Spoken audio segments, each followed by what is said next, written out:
ইব্রাহিম আলাইহিস সালামের দুই বিবি হযরতে সারা আলাইহিস সালাম তার সহপাঠী হযরতে হাজরাকে বোনের মতো দেখতেন, খুব ভালোবাসতেন, খুব আদর যত্ন করে রাখতেন। হযরতে হাজরা আলাইহিস সালাম তখনও সন্তান ধারণ করেন নাই। হযরতে সারা আলাইহিস সালামের গর্ভেও কোনো সন্তান নাই। আমার আল্লাহ ডাক দিয়ে বললেন, রে জিবরাইল, আমার বন্ধু ইব্রাহিম খলিলুল্লাহর নিকটে 9 জন ফেরেশতার কথা তাফসীরের কিতাবে আসছে রে বাবা। কোন তাফসীরের কিতাবে 4 জন ফেরেশতার কথা আসছে। হযরতে ইব্রাহিম আলাইহিস সালামের কদম মোবারকে 9 জন ফেরেশতা হাজির হয়ে গেছে। আয়েশা ডাক দিয়া বললেন, ওগো খলিলুল্লাহ ইব্রাহিম আলাইহিস সালাম, আমরা এসেছি আপনার কদম মোবারকে। 9 জন ফেরেশতা যুবকের বেশ ধরে আসলেন। আমার বন্ধুরা, বাবারা, খুব মনোযোগ দিয়ে শুনবেন। 9 জন ফেরেশতা যুবকের বেশ ধরে আসলেন। ফেরেশতার বেশে নয়, যুবকের বেশ ধরে এসে ইব্রাহিম খলিলুল্লাহর মেহমানদারখানায় আসলেন। ইব্রাহিম আলাইহিস সালাম বলে দিলেন তাদেরকে মেহমানদারি করো। ইব্রাহিম আলাইহিস সালামের কথা মতো ওই 9 জন ফেরেশতার সামনে খাবার উপবেশন করা হলো। খাবার দেওয়ার পরে আব্বু, এই 9 জন ফেরেশতা যুবক বেশে খাবার সামনে নিয়ে বসে আছেন, খাবার মুখে দেয় না। ইব্রাহিম আলাইহিস সালাম বললেন, কি ব্যাপার? খাবার কি লবণ কম হয়েছে নাকি? খাবার কি স্বাদ হয় নাই নাকি? আপনারা কেন খাচ্ছেন না? নবীজি ইব্রাহিম খলিলুল্লাহর জবাবে 9 জন ফেরেশতা ডাক দিয়ে বললেন, নবী গো, আমরা কোন দুনিয়ার খাবার খাই না। কয় কেন? কয় আমরা দুনিয়ার কোনো মানুষ নয়, আমরা হচ্ছি আল্লাহর প্রেরিত পাঠানো ফেরেশতা। ইব্রাহিম আলাইহিস সালাম ডাক দিয়ে বললেন, ফেরেশতারা শোনো শোনো, তোমরা এই সময় কেন আসলাম? কয় হুজুর, আমরা আসছি একটা শুভ সংবাদ দেওয়ার জন্য, আর একটা দুঃখজনক সংবাদ দেওয়ার জন্য। কয় শুভ সংবাদ যেহেতু দিবা, শুভ সংবাদটা আগে শুনি। কয় গো আল্লাহ পয়গম্বর ইব্রাহিম আলাইহিস সালাম, আল্লাহ রাব্বুল আলামিন আপনার বয়স এখন 100 বছর, কোন কিতাবে আসছে 120 বছর। আল্লাহ রাব্বুল আলামিন আপনাকে সন্তান দান করবেন। ইব্রাহিম আলাইহিস সালাম ডাক দিয়ে বললেন, ও ফেরেশতারা, এই শুভ সংবাদটা আমার বিবির সামনে তোমরা দিবা। বিবি হাজরাকে একটু ভিতর থেকে ডাক দিলেন। ইব্রাহিম আলাইহিস সালামের সহ বিবির সামনে যে মাত্র শুভ সংবাদ দিলেন, ইব্রাহিম আলাইহিস সালামের বিবি ডাক দিয়ে বললেন, এমন কি কথা আপনারা বলছেন? আমার বয়স প্রায় 90 বছর, আমার স্বামীও বুড়া, আমিও বুড়া, আমার স্বামীও বৃদ্ধ বয়োজ্যেষ্ঠ মানুষ, আমিও বুড়া হইয়া গেছি, বয়োজ্যেষ্ঠ মানুষ, আমাদের গর্ভে কিভাবে সন্তান আসতে পারে? সমস্ত ফেরেশতারা ডাক দিয়ে বললেন, ওগো নবী পরিবার, আপনি আশ্চর্য হবেন না, আল্লাহ রাব্বুল আলামিনের কাছে এটা আশ্চর্যের বিষয় নয়। আল্লাহ ইচ্ছা করলে সন্তান দিতে পারে। অনেক কথা। বিবি হাজরা আলাইহিস সালাম হামেলা হলেন, গর্ভবতী হলেন। হওয়ার পরে এখন বিবি সারা আলাইহিস সালাম ইব্রাহিম নবীর আরেকজন স্ত্রী, ওনার আর ভালো লাগে না, কারণ ওনার তো সন্তান নাই। কেমন লাগে না? স্বাভাবিক মহিলা মানুষদের একটু খারাপ লাগবে। মাগো, তখন বাচ্চা প্রসব করলেন। উনি হযরতে সারা আলাইহিস সালাম বললেন, স্বামী গো, এক কাজ করেন, আপনি হয়তোবা আমাকে রাখবেন, নয়তোবা ওনাকে রাখবেন, নয়তোবা ওনাকে একটু দূরে রেখে আসেন, আমি ওনার সাথে থাকতে পারবো না। মহিলা মানুষ তো একটু এদিক সেদিক হয়। ইব্রাহিম আলাইহিস সালাম আশ্চর্য হয়ে গেলেন, আরে বিবি, আমি তোমাকে রাখবো, আমি তোমার দায়িত্ব নিব, কিন্তু আমার আরেক বিবি হযরতে হাজরার দায়িত্ব নেব না। এটা তো হতে পারে না। তাহলে কি করা যাক? কয় না এখানেই থাকবে, কয় না সম্ভব না। আল্লাহ রাব্বুল আলামিনের পক্ষ থেকে এলান জারি আসলো, রে ইব্রাহিম তোমার বিবি যাহা বলেছে তুমি তাহা করো। ইব্রাহিম নবী কই কই কি রে, আমার বিবি যেই কথা বলছে আল্লাহ দি সেই কথার উপরে আমাকে এলহাম দিল, আমাকে বলে দিল এটাই করার জন্য, এখন কি করি? বিবি হাজরা আলাইহিস সালাম বাচ্চা ইসমাইল আলাইহিস সালামকে নিয়ে উনি চলতে লাগলেন খানায়ে কাবার দিকে, বাইতুল মুকাদ্দাস থেকে জেরুজালেম ফিলিস্তিন। চলতে চলতে খানায়ে কাবার চক্করের বেশি দূরে নয়, কাছাকাছি একটা জায়গায় উনাদেরকে রাখলেন। রাখার পরে বললেন, বিবি এখানে আল্লাহর কাছে তোমাদেরকে সঁপে গেলাম, সঁপে দিয়ে গেলাম, তোমরা আজ থেকে এই জায়গার মধ্যে অবস্থান করবা। বিবি হাজরা ডাক দিয়ে বললেন, স্বামী গো, এটা বুঝি আল্লাহর পক্ষ থেকে আপনি আদেশ প্রাপ্ত হয়েছেন, বুঝতে পেরেছি। আরে স্বামী আপনি পেরেশান হবেন না, চিন্তা করবেন না, আমি হাজেরাকে ধৈর্যশীলা হিসেবে পাবেন। হযরত ইসমাইল আলাইহিস সালাম ছোট্ট মানুষ, বাচ্চা মানুষ, যে পানি দিয়ে গিয়েছিলেন, খাবার দিয়ে গিয়েছিলেন, দিন শেষে খাবারগুলি শেষ হয়ে গেল, পানিগুলা শেষ হয়ে গেল। হযরতে বিবি হাজরা রাদিয়াল্লাহু তাআলা আনহা সন্তানের কষ্ট তিনি সহ্য করতে পারছেন না। হযরতে ইসমাইল পানির তৃষ্ণায় জিহ্বা শুকাইয়া গেছে, গলা শুকাইয়া গেছে, ইসমাইলকে তো বাঁচাইতেই হবে। মায়ের মন নরম, মা সন্তানের কষ্ট কিন্তু বরদাস্ত করতে পারে না, ঠিক না বেটি? মা সন্তানের কষ্ট বরদাস্ত করতে পারে না, কিন্তু অথচ পৃথিবীর মধ্যে সবচাইতে লাঞ্ছিত, বঞ্চিত, অপমানিত সন্তানরা মা বাবাকে করছে, ঠিক না বেটি? এই জন্য বাবা আশেক বড় সুন্দর করে বলে দিচ্ছেন আমাদেরকে, বাবাকে তোমরা কাবা জানিও, মদিনা জানিও, মাকে যদি গো তারা বেঁচে থাকে, যদি গো তারা বেঁচে থাকে। ওই আমি করি নাই, করিতে পারি নাই, ওই আমি করি নাই, করিতে পারি নাই, পিতা মাতার খিদমত করিও আমার উম্মত, করিও আমার উম্মত। বাবার মুখেতে মায়ের মুখেতে যে তুলে দিবে গো খানা, তাতে খুশি রাব্বানা,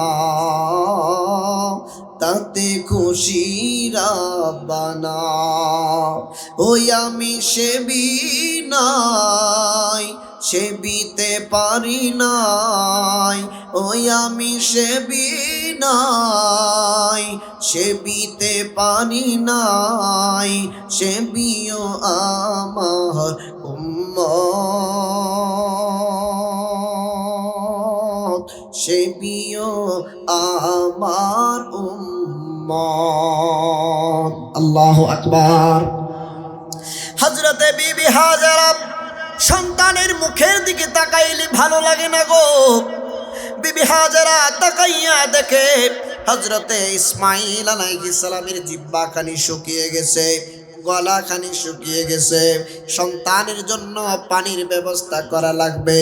হযরতে বিবি হাজেরা দৌড়াদৌড়ি করা শুরু লাগলেন, পানি নাই, পানি নাই, মরুময় বালুকাময় প্রান্তরে পানির ব্যবস্থা না হলে আমার সন্তানকে কিভাবে আমি বাঁচাবো?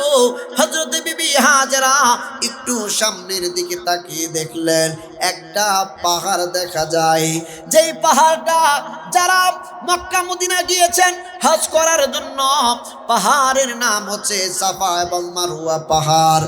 মারওয়া পাহাড়টা সামনের দিকে পড়ল। হযরতে বিবি হাজেরা দূর থেকে দেখেন গো, পাহাড়ের উপর থেকে ঝর্ণার মতো করে পানি পড়ছে নিচের দিকে। হযরতে হাজেরা বিবি মা সন্তানের জন্য পানি আনার জন্য মারওয়া পাহাড়ের দিকে একদম কাছাকাছি যেই মাত্র চলে গেলেন, যে দেখেন এটা তো পানির ঝর্ণা না, সূর্যের তাপ পাথরের মধ্যে লাগার কারণে ঝর্ণার মতো দেখা যায় দূর থেকে, এটা তো পানির ঝর্ণা না। হযরতে বিবি হাজেরা আবার ওই জায়গা থেকে রিটার্ন দৌড়াদৌড়ি করে চলে আসলেন। মার চোখের মধ্যে পানি, সন্তানের মুখের মধ্যে পানি না দিতে পারলে আমার কলিজার টুকরা হযরত ইসমাইল দুনিয়া থেকে বিদায় গ্রহণ করবে। সবচাইতে কষ্টের বিষয় হলো মার সামনে সন্তান কষ্ট করে, এটা মা কোনোদিন বরদাস্ত করতে পারে না, ঠিক না বেটি? কিন্তু ওই মা বাবা যখন বৃদ্ধ বয়োজ্যেষ্ঠ হইয়া যায়, সন্তান মা বাবাকে বিভিন্নভাবে কষ্ট দেয়। আল্লাহর কসম করে বলি, মা বাবার মনে কষ্ট দিয়ে পৃথিবীতেও ভালো থাকা যায় না, এবং কবর হাসরের মধ্যেও ভালো থাকা যাবে। হযরতে বিবি হাজেরা মারওয়া পাহাড়ের থেকে যখন দৌড়ে চলে আসলেন, আবার আরেকটা পাহাড় ওনার চোখের সামনে পড়ল, যেই পাহাড়ের নাম হলো সাফা পাহাড়। ওই সাফা পাহাড়ের মতো সাফা পাহাড়ের মধ্যেও পানির ঝর্ণা দেখা যায়, যেটা সূর্যের রশ্মি ছিল। হযরতে হাজেরা বিবি কি করলেন, সন্তানের মুখে 2 ফুটো পানি দেওয়ার জন্য দৌড়াদৌড়ি করলেন। গিয়ে দেখে গো, পানি নাই, পানি নাই, পানি নাই।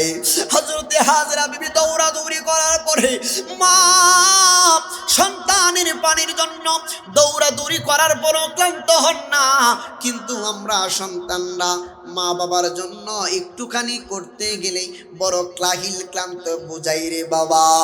এই জন্য মার মতো পৃথিবীর কত মানুষ হতে পারে না, মার মতো কোনো মানুষ সন্তানকে ভালোবাসতে পারে না, মার মতো কোনো মানুষ পৃথিবীর, মার মতো কেউ স্নেহ দিতে পারে না।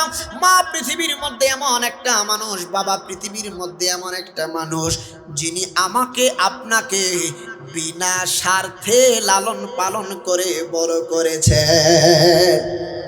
কোন বাবা কোন সন্তানকে এই ভেবে লালন পালন করে না যে বড় হয়ে আমাকে ভাত দিবে। কোন মা মায়ের গর্ভের মধ্যে 10 মাস 10 দিন কম বেশি রেখে এই চিন্তা করেন না সন্তান আমাকে গহনা কিনে দিবে। প্রত্যেকটা মা বাবা এই চিন্তা করে সন্তান দুনিয়াতে আসার পরে আমাকে একবার বাবা বলে ডাকবে, আমাকে একবার মা বলে ডাকবে, আমাদের অন্তর জুড়িয়ে যাবে। সুবহানাল্লাহ। ওই সন্তান দুনিয়াতে আসার পরে মা বাবাকে কষ্ট দিচ্ছি, তাহলে আপনি কি মনে করেন এই আমার টুপি পরা, এই পাঞ্জাবি, এই জুব্বা পরে আমাদের কোনো আর লাভ হবে? আল্লাহ রাসূল সাল্লাল্লাহু আলাইহি ওয়াসাল্লামের দরবারে, আল্লাহর দরবারে গিয়ে আমরা কি জবাব দেব? কোনো জবাব আছে? মার মনে কষ্ট দেওয়া যাবে না। হযরতে বিবি হাজেরা, খারাপ লাগতেছে, হযরতে বিবি হাজেরা পানি পেলেন না। এই দিক দিয়ে হযরতে ইসমাইল আলাইহিস সালাম উনি তৃষ্ণায় কাতর হয়ে রইলেন। এত ছোট্ট মানুষ হযরতে হাজেরা আলাইহিস সালাম উনি আল্লাহর দরবারে কান্নাকাটি করতে লাগলেন, মালিক তুমি যদি পানির ব্যবস্থা করে না দাও, আমার সন্তানটা পানির তৃষ্ণায় মরে যাবে।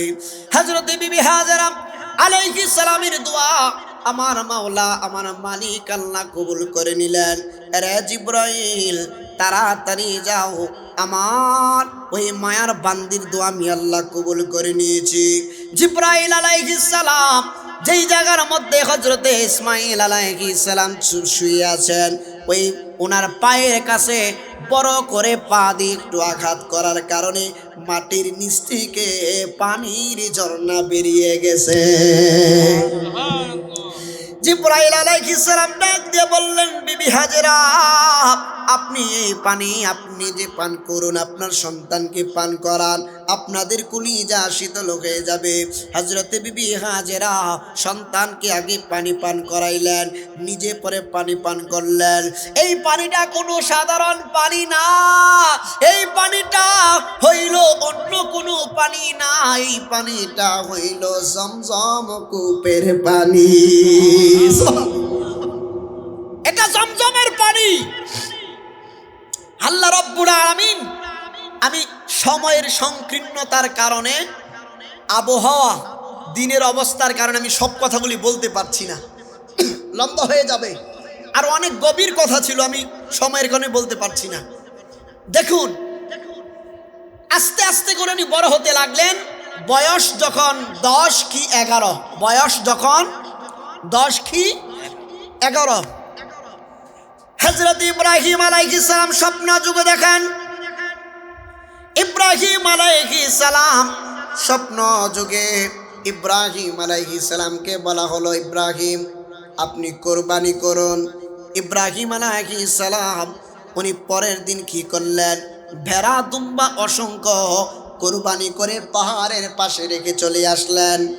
ওই জমানার কোরবানি কবুল হওয়ার সিস্টেম ছিল, কোরবানি কবুল হওয়ার সিস্টেম ছিল, আসমান হতে আগুনের স্ফুলিঙ্গ এসে ভস্ম করে দিত, পুড়িয়ে সারাকার করে দিত, তাহলে বোঝা যেত কোরবানি কবুল করা হয়েছে। নবী ইব্রাহিম আলাইহিস সালাম তিনি দেখতে পেলেন, কোরবানি করে দিয়ে আসলেন, কিন্তু ভস্ম করা হলো না। ইব্রাহিম আলাইহিস সালাম দ্বিতীয় রাত্রে স্বপ্ন দেখলেন, ইব্রাহিম আপনি এগুলা কোরবানি দিলে হবে না, আপনার প্রিয় বস্তু কোরবানি দেন। ইব্রাহিম আলাইহিস সালাম দ্বিতীয় দিন উনি চিন্তা করলেন, ইবিলুন মানে উট, ইবিলুন মানে উট।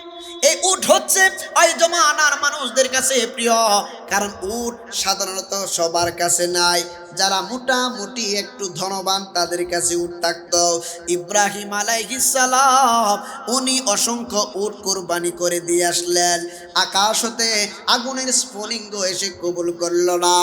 ইব্রাহিম আলাইহিস সালাম তৃতীয় দিন আবার স্বপ্নে দেখলেন গো, নিজের দুইটা চক্ষু মুবারক নিজে নিজে ভেদে ওনার কলিজার টুকরা হযরতে ইসমাইলের গলায় ছুরি চালিয়ে দিচ্ছেন।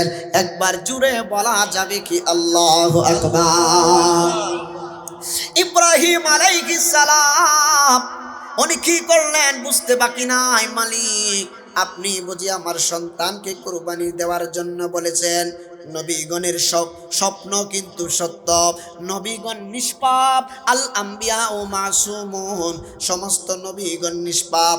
ইব্রাহিম আলাইহিস সালাম সর্বপ্রথম যার কাছে খবর দিলেন, হযরতে বিবি হাজেরার কাছে, আরে বিবি আল্লাহর পক্ষ থেকে এলান জারি হয়ে গেছে আমার সন্তানকে কুরবানি দেওয়ার জন্য। হযরতে বিবি হাজেরা ডাক দিয়ে বললেন, স্বামী গো, আল্লাহ যদি সন্তুষ্ট হয়ে যান, আল্লাহ যদি খুশি হয়ে যান, তাহলে আল্লাহ রাস্তায় আমার সন্তানকে কুরবানি দিয়ে দিব। হযরতে ইব্রাহিম আলাইহিস সালাম অনেকে বলেন, ইব্রাহিম আলাইহিস সালাম তার সন্তানকে নাকি বলছেন চলো দাওয়াত খেতে যাব, না মিথ্যা কথা, তাহা মিথ্যা কথা। ইব্রাহিম আলাইহিস সালাম তার সন্তানকে স্পষ্টভাবে বলেছেন, বাবা আল্লাহর পক্ষ থেকে এলান জারি হয়েছে তোমাকে কোরবানি দেওয়ার জন্য। হযরত ইসমাইল আলাইহিস সালাম বললেন, বাবা আল্লাহ যদি খুশি হন আমাকে আপনি ধৈর্যশীলদের মধ্যেই পাবেন। কোরবানি মানে হচ্ছে, কোরবানি শব্দটা কুরবুন থেকে এসেছে, কুরবুন, কুরবুন মানে নৈকট্য অর্জন করা, নৈকট্য হাসিল করা। আমরা আরেকভাবে বলতে পারি যে উৎসাহিত করে দেওয়া। আমরা কুরবানি কেন দেই? কুরবানি শুধু পশু জবাইয়ের নাম কুরবানি না, এই জায়গার মধ্যে থেকে হিংসা, বিদ্বেষ, অহংকার সকল কিছুকে কুরবানি দিতে হবে।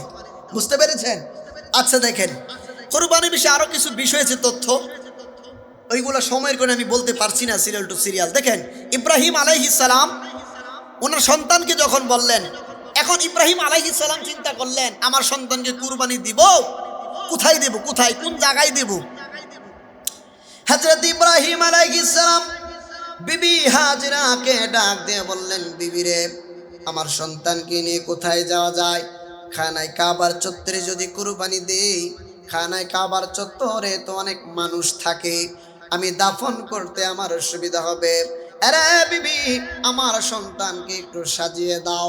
ইসমাইল আলাইহিস সালামকে যেই মাত্র মায়ের হাতে আদর করে দিলেন, সাজিয়ে দিলেন, হযরতে ইব্রাহিম আলাইহিস সালাম বুঝিয়ে দিচ্ছি, ইব্রাহিম আলাইহিস সালাম উনি কুরবানি করবেন, নিজের চোখ বাঁধলেন যাতে মায়া না লাগে। হযরত ইব্রাহিম আলাইহিস সালাম চক্ষুটা বাঁধলেন, বাঁধার পরে ইব্রাহিম আলাইহিস সালাম সন্তানের গলার মধ্যে ছুরি চালাইবেন। আমার আল্লাহ ডাক দিয়ে বললেন, রে ইব্রাহিম থামো। থামিয়ে দিলেন, থামো, আমি তো আসলেই তোমাকে কুরবানি করার জন্য বলি নাই, আমি দেখেছি আমি আল্লাহকে তুমি কত ভালোবাসো। আসমানগুলো কম্পিত হতে লাগলো, আসমানগুলো কম্পিত হতে লাগলো, জমিনগুলা কম্পিত হতে লাগলো, কারণ বাবার হাতে জীবনের প্রথম কোন সন্তান কুরবানি হতে যাচ্ছে। আল্লাহ রাব্বুল আলামিন বললেন, আরে ইব্রাহিম থামো, আমি তো তোমার সন্তানকে কুরবানি দিতে বলি নাই, আমি পরীক্ষা করেছি তুমি আমাকে বেশি ভালোবাসো নাকি তোমার সন্তানকে বেশি ভালোবাসো।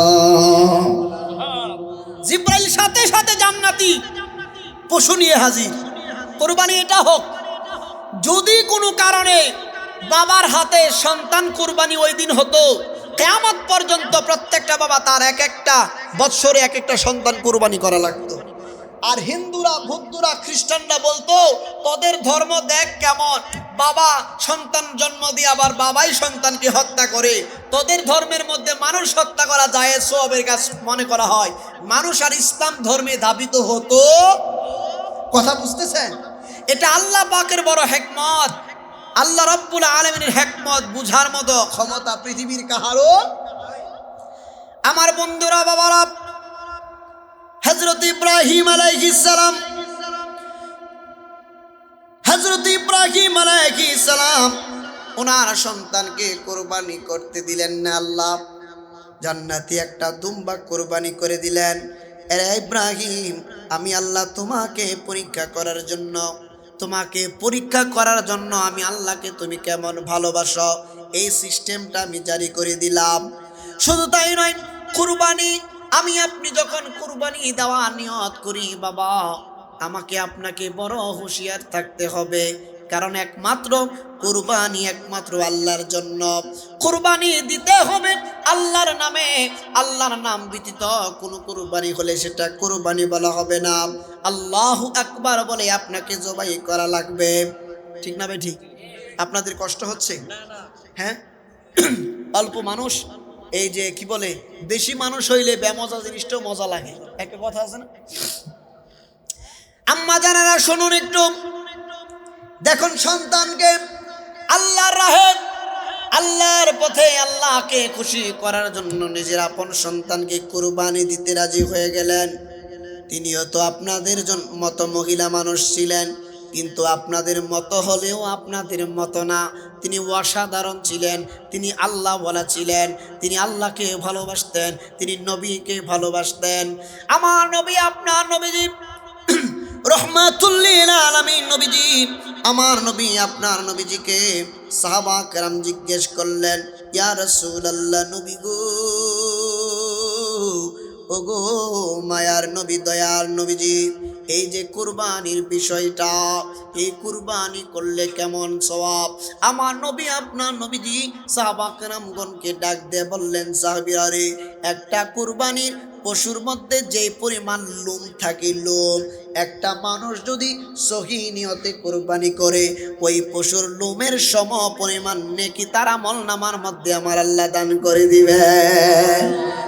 আমার নবী বলেন, এই বাহনটা, এই কুরবানির পশুটা হাসরের ময়দানে পুলসিরাত যখন উম্মত পার হতে যাবে, এই বাহনগুলা তখন পুলসিরাত পার করতে সহায়তা করবে। তাইলে কত ফজিলতের কাজ, কিন্তু এই ফজিলতের মধ্যেও তো আমরা এদিক সেদিক হয়ে যায় না, এদিক সেদিক হয়ে যায় না, এদিক সেদিক কিন্তু হয়ে যায়। এদিক সেদিক করা যাবে না কুরবানিতে, এদিক সেদিক করা। আমার বন্ধুরা বাবারা গভীর মনোযোগ। এখানে হাজি আছেন? হাজি হজ করছেন এমন কেউ আছেন? নাই না? হাজি থাকলে আমি বিষয়টা বললে বুঝতেন বা একটা ডকুমেন্ট থাকতো যে না উনি করে আসছেন। আপনার নবী, আমার নবী রাহমাতুল লিল আলামিন নবীজি উম্মতে মুহাম্মাদীকে কত ভালোবাসেন। এই যে হজের মৌসুম, হজ করতে যান রে বাবা, হজ করতে যান খানায় কাবায়। হজ করার পরে মদিনাতুল মুনাওয়ারায় আমরা অনেকে যায়, অনেকে হয়তো বা যাই না। কিন্তু আমার নবী, আপনার নবীজির মদিনাতুল মুনাওয়ারায় যাদের যাওয়ার ভাগ্য হয়েছে তাদের নসিব ভালো। কারণ যে ব্যক্তি একবার চক্ষু দ্বারা নবীজির রওজা মোবারক একবার দেখবে, আমার নবী বলেছেন তার জন্য হাসরের মাঠে শাফাআত করা আমি রাসূলুল্লাহর জন্য ওয়াজিব হয়ে যাবে। এখন ওই নবীর রওজা মোবারকে যাওয়ার দরকার আসেনি? আসেনি? আহা বাবা, আল্লাহ রাব্বুল আলামিন কুরআনুল কারীমের মধ্যে বলেন, ওয়ালাউ আন্নাহুম ইয যালামু আনফুসাহুম জাউকা ফাস্তাগফিরুল্লাহা ওয়াস্তাগফারা লাহুমুর রাসূল লাওয়াজাদুল্লাহা তাওয়াবার রহিমা। যদি নফসের উপর জুলুম করে ফেলি, আমরা সবাই নফসের উপর জুলুম করি, গুনাহ করি না? নিজের উপর জুলুম করি না? নফসের উপর জুলুম করার পরে নবী গো, আপনার কোন উম্মত যদি আপনি রাসূলুল্লাহর কদম মুবারকে রওজা মুবারকে চলে যায়, রওজাতে যাওয়ার পরে আপনি রাসূলুল্লাহ রওজার সামনে গিয়ে যদি আল্লাহর দরবারে ইস্তেগফার করে, আর আপনি রাসূল যদি তাদের পক্ষে সুপারিশ করেন, আমি আল্লাহ কথা দিলাম লাওয়াজাদুল্লাহ তাওয়াবার রহিমা, তাদের তওবাগুলো আমি আল্লাহ কবুল করে নেব। তাইলে আল্লাহ বলছেন নফসের উপর জুলুম করলে কোথায় যাইতে? মদিনাতুল মুনাওয়ারায় নবীর কদম মুবারকে। সুবহানাল্লাহ। আমি আপনি কেমন নবীর উম্মত জানেন? আমি আপনি কেমন নবীর উম্মত যে রহমাতুল লিল আলামিন নবীজি এখনো পর্যন্ত উম্মতের জন্য কাঁদতেছেন। আমি আপনি কয়দিন কেঁদেছি? আপনি সন্তানের কাছে গেলে নবীর দুরূদ ভুলে যান, বিবির কাছে গেলে নবীর দুরূদ ভুলে যান, বাজারে গেলে নবীর দুরূদ ভুলে যান, ঘুমাইলে নবীর দুরূদ ভুলে যান, খেলতে গেলে নবীর দুরূদ ভুলে যান। কিন্তু আমার নবী, আপনার নবী দিবারাত্র 24 ঘন্টা উম্মতি বলে কাঁদতেছেন। আমরা কয়দিন কেঁদেছি? আমরা কয়দিন কেঁদেছি বলেন? আমরা কাঁদি নাই। অথচ আমার নবী কাঁদেন। আমার নবী যখন দুনিয়া থেকে বিদায় গ্রহণ করবেন, তখনও আমার নবী সর্বপ্রথম বলেছিলেন, জিব্রাইল রে, আমি তো চলে যাব আল্লাহর কাছে, আমার উম্মতকে দেখবে কে? আপনার মৃত্যুর সময় কথা বলবেন? বলবেন না। আপনি তখন বলবেন, আমারে বাসা, আমারে তাড়াতাড়ি ডাক্তারের কাছে নিয়ে যান। আমার নবী, আপনার নবীদের শান কেমন জানেন? মিশকাতুল মাসাবির হাদিস। আমার নবী, আপনার নবীজি হাসরের ময়দানে নবীর একজন উম্মতকে জাহান্নামী ফেরেশতারা টেনে টেনে নিয়ে যাচ্ছে। হযরতে আদম আলাইহিস সালাম এই জিনিসটা দেখলেন। আমাদের আদি পিতা, আমি আর 5 মিনিট, আমাদের আদি পিতা এইটা দেখার পরে উনি আমার নবীর কদম মোবারকে তাড়াতাড়ি দৌড় দিলেন, ইয়া রাসূলুল্লাহ, নবী গো, আপনার এক উম্মতকে জাহান্নামের দিকে টেনে নিয়ে যাওয়া হচ্ছে, তাড়াতাড়ি আসেন।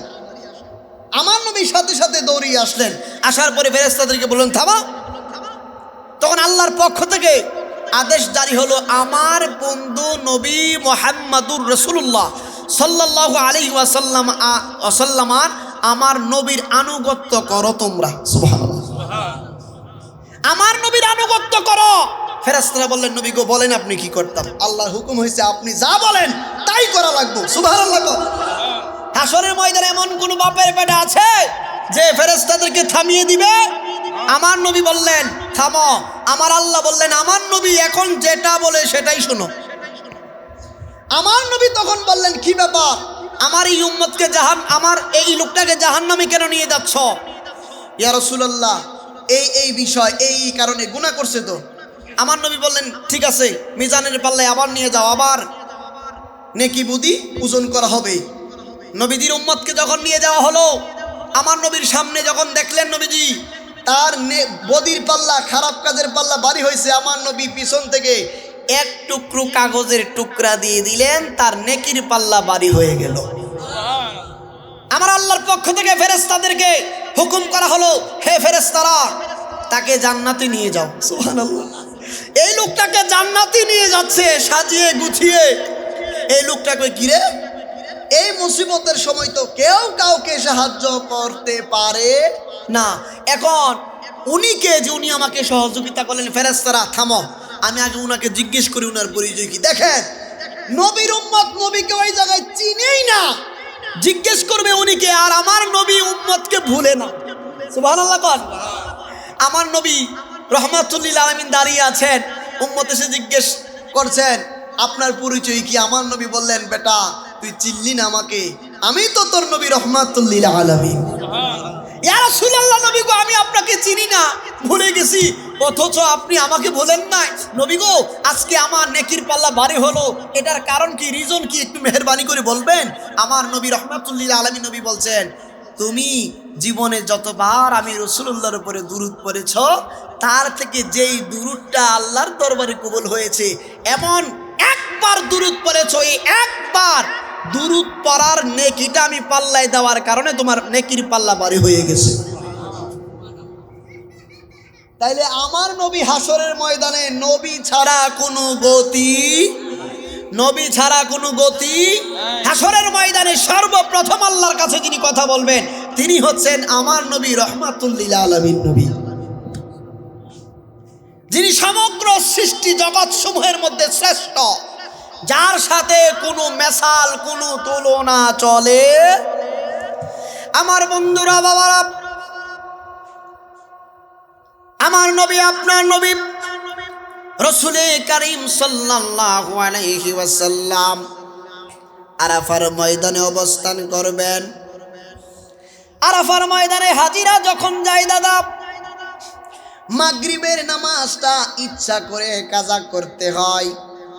যারা হজ করতে গেছেন তারা বিষয়টা জানেন, যারা হজে যান নাই জানেন না। মাগরিবের নামাজটা ইচ্ছে করে কাজা করতে হয়, কাজা করে মুজদালিফায় যেতে হয়। মুজদালিফায় যাওয়ার পরে এশারের সঙ্গে এই মাগরিবের নামাজটা একসাথে পড়া লাগে। এটা অনেক তথ্য, আমি সময়ের কারণে বলতে পারছি না বাবা। দেখেন, আজকে এখানে লিফলেট নাই, কার মৃত্যুর স্মরণে আজকের মাহফিল। আজকে মৃত্যু, যিনারা মৃত্যুবরণ করেছেন, যিনি মৃত্যুবরণ করেছেন, ওনার ইসলে সোয়াবের উদ্দেশ্যে। দেখেন, মরণ কিন্তু যে কোনো সময় যে কোনো ব্যক্তির আসতে পারে বাবা। মরণ এমন কঠিন জিনিস যেটা আপনি কল্পনাও করতে। ও তোর পিছে পিছে ঘুরছে সমর, পিছে পিছে ঘুরছে সমর, কোন দিন জানি তোর হবে সমন জারি।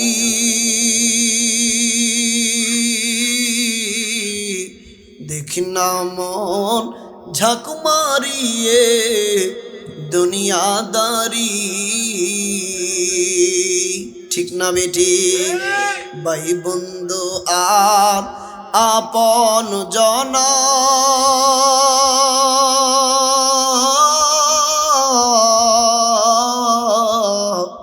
সঙ্গে তোমার কেউ যাবে না। ও তুমি আইসো একা, যাইবা একা, আইসো একা, যাইবা একা, সঙ্গে তোমার কেউ রবে না।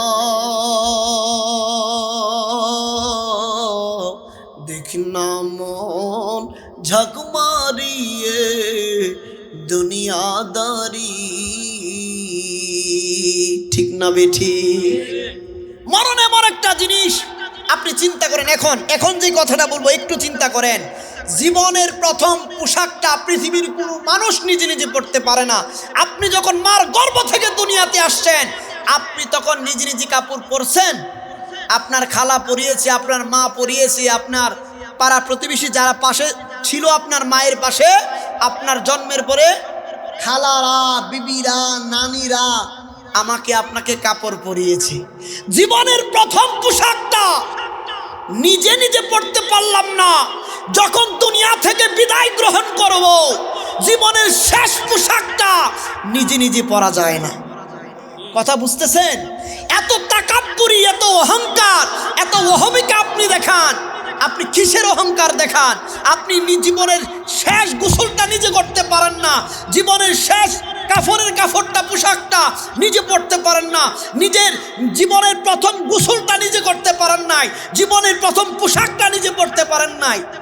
আপনি আসছি শক্তি দেখাইতে, আমি আসছি শক্তি দেখাইতে। কবরে আপনি যান, কবরের মধ্যে আপনার মা থাকবে দুনিয়ায়, বাবা থাকবে দুনিয়ায়, দুনিয়ার সমস্ত মানুষ যার যার মতো করে কাজ করবে। কবর দেশের মধ্যে যদি কোনো ব্যক্তি, কোনো মানুষ সহযোগিতা করে, তিনি হচ্ছেন আমার নবী, আপনার নবী। যিনি, যার ওসিলায় আপনি কবরের আযাব আপনি মাফ পাবেন, তিনি হচ্ছেন আমার নবী, আপনার নবী। আপনি বলেন রাসূল করিম সাল্লাল্লাহু আলাইহি ওয়াসাল্লাম এমন সত্তা, উনি এমন নবী যিনি উম্মতের জন্য দেওয়ানা, যিনি উম্মতের জন্য দেওয়ানা। সাহাবা কারামগণ নবীজিকে যখন ভালোবাসতেন তখন দলিল খুঁজতেন না। এখন আমার দাদা, আমার দাদাকে আমি ভালোবেসে জড়িয়ে ধরবো, আমার দাদাকে জড়িয়ে ধরতে গিয়ে আপনি যদি বলেন কোরআন থেকে দলিল দেখান, আমি দলিল খুঁজবো না, আমি মহব্বতে আমার দাদাকে জড়িয়ে ধরেছি। কথা বুঝতেছেন? আমার সন্তানকে, আপনার সন্তানকে দৈনিক 10 থেকে 20টা 30টা চুমা দেন, সকল কিছু কোরআন হাদিসে থাকতে হবে। বিষয়টা এমন, এই কলির যুগে এসে আপনার সন্তান একটু ব্যথা পাইলে আহারে কষ্টে বুকটা ফেটে যায়। আপনার সন্তানকে জাদুমণি, সোনামণি, কলিজার টুকরা, হীরার টুকরা বলে চুমাচ্ছেন, বলি না? চুমাচ্ছেন না? বলেন আপনি কোন জায়গা থেকে দলিল দিবেন? এটা দলিলের বিষয় নয়, এটা মহব্বতের বিষয়। এটা কিসের বিষয়? কিছু বিষয় মহব্বতের, কিছু বিষয় দলিলের, কিছু বিষয় মহব্বতের, কিছু বিষয় দলিলের। দলিলের বিষয়গুলা মহব্বতে আনা যাবে না, মহব্বতের বিষয়গুলা দলিলে ঢুকানো যাবে না। বাবা, এই বিষয়টা আমাকে আপনাকে বুঝতে হবে। কোনো সময় মনে রাখবেন ইমরান সাহেব, দেখেন কোনো সময় ওয়াজিবের চাইতে সুন্নতের মর্যাদা বেশি হয়। এখন আপনারা বলবেন হুজুর এটা কি? সুন্নতের চাইতে তো ওয়াজিব দাম বেশি, বেশি না? এখন আমি বলছি সুন্নতের দাম অনেক সময় কি হয়ে যায়, যেমন সালাম দেওয়া কি, উত্তর নেওয়া কি। যদিও সালামের জবাব দেওয়া ওয়াজিব, কিন্তু সালামের জবাব দেওয়া ওয়াজিব ঠিক আছে, কিন্তু সালাম দেওয়া সুন্নত। কিন্তু আমার নবী বলেছেন সবার আগে সালাম দেওয়ার চেষ্টা করো। আমার নবী এই কথা বলেন না খালি জবাব নাও যেহেতু ওয়াজিব, সওয়াব বেশি না। যিনি সর্বপ্রথম সালাম দিবেন তিনি উত্তম। সুবহানাল্লাহ। শুধু দলিল খুঁজলে হবে না, আপনি ব্যাখ্যা বুঝতে হবে। রাসূল করিম সাল্লাল্লাহু আলাইহি ওয়াসাল্লাম আমার নবী, আপনার নবী, তিনি দেখেন উম্মতে মুহাম্মাদীকে কি শিক্ষা দিয়ে গেছেন। আমার নবী সর্বপ্রথম কুরআন শিক্ষা দেওয়ার পূর্বে ঈমানের শিক্ষা দিয়েছেন। সুবহানাল্লাহ বলে। আমার নবী ঈমানের শিক্ষা দিয়েছেন, তারপরে কুরআনের শিক্ষা দিয়েছেন। দেখেন আমার নবী, আপনার নবী মহিলাদেরকে বলেছেন, মহিলাদেরকে আমি মৃত্যুর কথা বলছিলাম, মৃত্যু এমন একটা ভয়ানক জিনিস। আমার নবী বলেন কবরে যাবে আমার উম্মতরা, এমন একটা উম্মত নাই পৃথিবীতে যাকে কবরের আযাব দিবে না, চাপ দিবে না। আম্মা জানা আয়েশা সিদ্দিকা রাদিয়াল্লাহু তাআলা আনহা বললেন, ইয়া রাসূলুল্লাহ, নবী গো, কবরের মধ্যে যদি প্রত্যেকটা উম্মতকে আযাব দেওয়া হয় তাহলে আপনার উম্মতরা ঈমান এনে কি লাভ হবে? আপনার উম্মতরা নেক আমল করে কি লাভ হবে? ঈমান আনার পরেও, নেক আমল করার পরেও যদি কবরে আযাব দেয় তাহলে কি লাভ হইবে? আসলে কথা বাস্তব। আমার নবী বললেন, আয়েশা রে শুনো, আমার প্রত্যেকটা ঈমানদার নারীদেরকে, আমার প্রত্যেকটা উম্মতকে কবরে আযাব দিবে, কিন্তু তাদের মধ্যে কবরের আযাব হবে একটু ব্যতিক্রম। নিব্রাসের মধ্যে আসছে রে বাবা, দেখলাম আমার নবী আপনার নবীজি বলছেন মুমিনের কবরের আযাব দেখেন কেমন হবে। যিনি মুমিন, আল্লাহর প্রিয় বান্দা, আমার নবী বলেন তারও কবরের আযাব হবে। আমার নবী বললেন তার কবরের আযাবের ধরন হবে এমন, একটা বাচ্চা যখন মাথা ব্যথা করলে কাঁদে, ওই মা ওই সন্তানটাকে বুকে জড়িয়ে ধরে মার কোমল হাত দিয়ে সন্তানের মাথা ম্যাসেজ করে দেয়, সন্তানের মাথা টিপে দেয়, অতঃপর সন্তানটা ঘুমিয়ে যায় মার কোলে। মুমিন ব্যক্তি যখন কবরের মধ্যে যাবে, আমার নবী বলেন তার কবরের আযাব হবে, কিন্তু কবরের আযাবটা মায়ের হাতের নরম কোমল আদরের মতো লাগবে। ওই মুমিন বান্দাটার কবরের আযাব দিবে, সে তো কষ্টই পাবে না, বরঞ্চ তার এমন আরাম লাগবে আযাবটা, যেই কারণে সে কবরে ঘুমিয়ে যাবে। কত সুন্দর! আমার নবী আপনার নবী বললেন যদি মুনাফিক হয়, ইমানদার না হয়, আমার নবী বলেন ডান দিক থেকে চাপা দিবে, ডান দিকের হাড়গুলা বাম দিকে ঢুকাইয়া দিবে, বাম দিক দিয়ে আযাব দিবে, চাপ দিবে, বাম দিকের হাড়গুলা ডান দিকে প্রবেশ করে দিবে। আমার নবী আপনার নবীজি আম্মাজান আয়েশা সিদ্দিকা রাদিয়াল্লাহু তাআলা আনহাকে কথাগুলি বললেন। আমার নবী আপনার নবী বলছেন এই জন্য উম্মত শোনো, বেশি বেশি করে কবরের কথা স্মরণ করো, বেশি বেশি করে মৃত্যুর কথা স্মরণ করো। তুমি যেখানেই থাকো না কেন, আমার রব্বে কারীম বলেছেন সেখানেই তোমাকে মৃত্যুর দূত আজরাইল পাকড়াও করবে। আমি শেষ কথা বলবো, আপনার একজন মহিলা মা বোনদের তো মায়া বেশি না?